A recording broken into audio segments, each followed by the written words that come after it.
To say that EA is very unpopular in the video game community, that's a bit of an understatement. And trust me, it is. The EA is very hated amongst the video game community because they're known for being a lot of for performing a lot of underhanded tactics in order to reel in and milk the most money out of their consumers.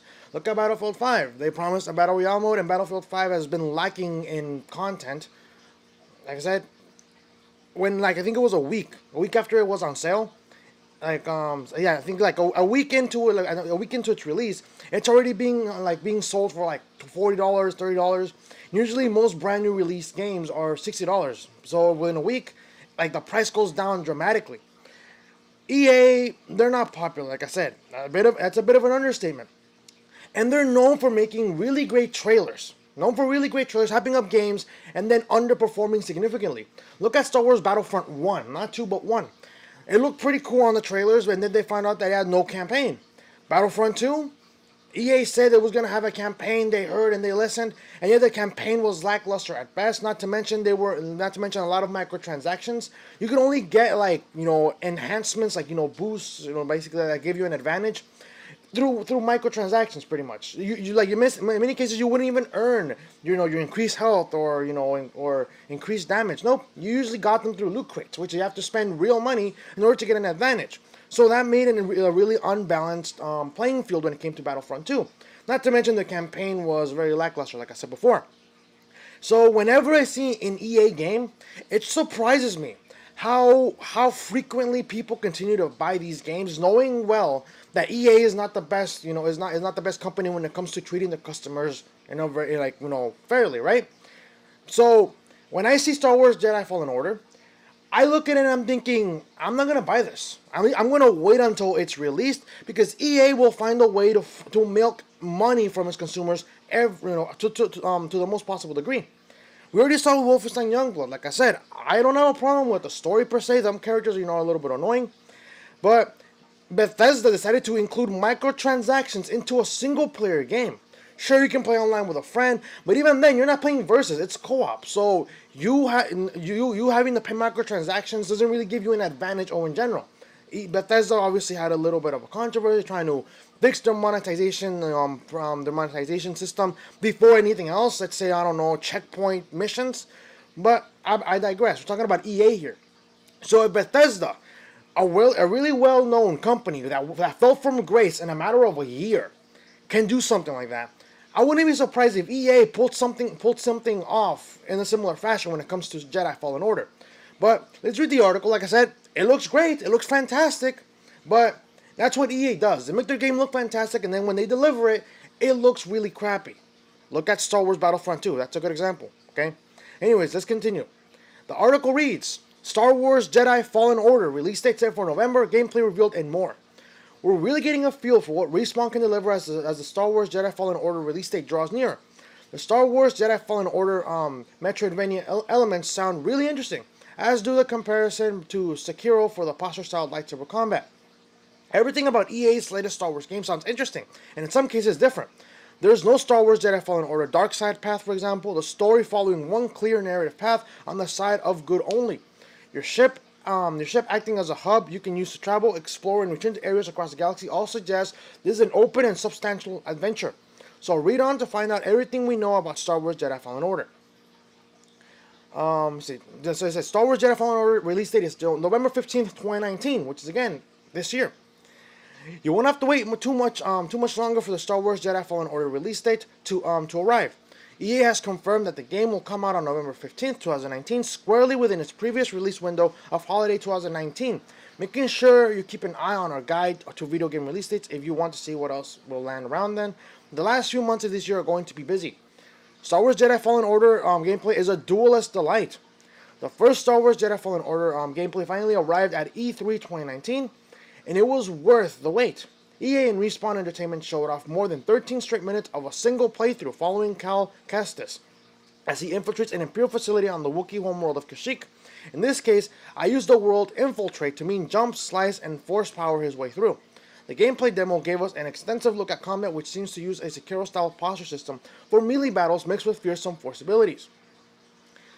That isn't all. A further 10 more minutes of gameplay that EA only showed in private during E3 sets up on the other side of the game beyond Uncharted style adventure and Sekiro style action. Star Wars Jedi Fallen Order has a Metroidvania side, complete with a ship that you can use to travel back and forth between planets as you unlock new powers to traverse previously inaccessible areas. Star Wars Jedi Fallen Order trailer is the story introduction too. The first Star Wars Jedi Fallen Order trailer is our introduction to Cal Kestis. The former Padawan is trying to evade the Empire's attention, but things don't quite work out, leading to desperate clashes with Jedi-killing Purge troopers as well as the Imperial Inquisition's second sister. According to Respawn Entertainment, the trailer is made with in-game assets, though its footage wasn't pulled directly from the game itself. That also means we're still waiting to see what the game itself looks like in action. Star Wars Jedi Fallen Order, PS4, Xbox One, and PC versions are confirmed. You'll have a choice of consoles to play on: Star Wars Jedi Fallen Order, Order of PS4, Xbox One, and PC versions have all been confirmed. EA and Respawn have mentioned any platform exclusive content, and haven't mentioned any platform exclusive content, and given the game's conspicuous lack of microtransactions, it may skip them entirely. Xbox sponsored a few giveaways at the game's reveal panel, but none of them included goods specific to Fallen Order. Hopefully, the experience will be more or less the same wherever you decide to play. Star Wars Jedi Fallen Order Switch version isn't likely for now. EA and Respawn haven't made any mention of a Switch version for Star Wars Jedi Fallen Order yet, and you probably shouldn't get your hopes up. Never say never, but relatively few major EA games have made it to the Switch, with the exception of FIFA. It'd be pretty nice to take all the Jedi goodness on the go with you, though. Star Wars Jedi Fallen Order's hero has a familiar face. If you watch Arkham, you may recognize the actor behind Cal Kestis, Cameron Monaghan. Monaghan, I think, yeah. Who plays both Jerome and Jeremiah Valeska, the latter of whom becomes the Joker. Don't worry, he's definitely a good guy this time, unless he becomes a Sith or something at the end, but he probably doesn't. Star Wars Jedi Fallen Order's lightsaber grows with you. Cal Kestis may start the game with no lightsaber at all, a sorry state for any self-respecting Jedi. But it looks like he'll find a half-broken saber with a blue blade at some point relatively early in the game. You may even want to fix it up and upgrade it, as EA point relatively early in the game. You may even get to fix it up and upgrade it, as EA teased that the saber will grow and evolve over the course of the game. Would it be going too far into its wish fulfillment territory if we got to swap out kyber crystals and change the color too? Star Wars Jedi Fallen Order boss may be an Imperial Inquisitor. Cal Kestis will have one nemesis in particular among the forces of the Empire, the second sister of the Inquisitorius. If you read the Darth Vader comic series, you briefly met her in the 19th issue. Like the rest of her sinister cohort, the second sister wields a double-bladed red lightsaber with a circular guard that allows it to spin freely. She's a former member of the Jedi Order and is a powerful wielder of the Force. If Cal ends up facing off against her in a big battle, you better hope he grew quite a bit since his Padawan days. And that includes the article. It sounds good. I'll tell you this right now. It sounds good. But but EA is behind us. Again, Respawn, of course, is working on this as well. But it also has the name of EA on it, and EA doesn't have the most trust when it comes to the video game community. Like I said, I could be wrong, but this is not a game that I would pre-order, per se. I wouldn't. Even though I like Star Wars, even though I played a lot of Star Wars games, like, The Force Unleashed, which actually continues to be my favorite game, actually, to be honest. The Force Unleashed 2, a little bit of a downgrade compared to the first one. What else? Again, Lego Star Wars, for example. I like to play a lot of Star Wars games as well. Again, Lego Star Wars a little bit, is not as fun. I mean, I guess you could say it's not as fun depending on what kind of person you are. But I like Lego Star Wars. I like the comical gist of it and stuff like that. But I played Star Wars games. I've loved every single one that I've played. But when it came to Battlefront, I was a little bit let down considering that it didn't have a single story campaign. It was sold for $60. It was just multiplayer, and then they even made a season pass for $60 more. I think 60 or 40, I don't know. But pretty much what happened is that the first Battlefront was relatively incomplete. Okay, it was. Battlefront 2, they promised a campaign, they delivered, but they never really promised a good campaign. I thought the campaign was lackluster. I got bored within like 2 hours of the story. It was really boring. Multiplayer, it was the same thing. It felt to me the same way as Battlefront 1. I didn't really feel any changes. Not to mention the whole controversy of paywalls behind getting pretty much iconic characters like Darth Vader, which, they put behind a paywall. But, like I said, EA, if it has the EA tag on it, I'm very skeptical. But some people are already I'm pretty sure people have already pre-ordered it, and then they're risking getting let down. Like I said, it looks good. It sounds good. But EA does this a lot. Look at, like I said, I'll give you a good example of the EA cycle. The EA cycle goes like this. You see a good, fantastic trailer by EA. Oh my god, that's a fantastic trailer. And then when you get it, you pre-order, right? You pre-order the game. You get the game and you're thinking, day one DLC, microtransactions? And then the next step is, I'll never buy another EA game again. And then you go back to the same thing over and over again, over and over again. It's kind of like you're doubling down, right? It's kind of like people are doubling down on EA, knowing they're going to get screwed over. And then when they get screwed over, it's like, you know what, one more time, right? Just one more time. So maybe this game will be good. If EA managed to pull this off with Respawn, I mean, because again, Respawn is at a disadvantage here. They really are.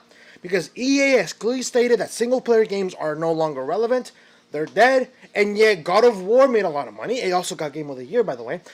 Spider-Man on the PS4 has sold over, I think, 13 million copies, I think. I could be wrong. But I think as of July, I think they sold over 13 million copies. And it's a single-player linear game.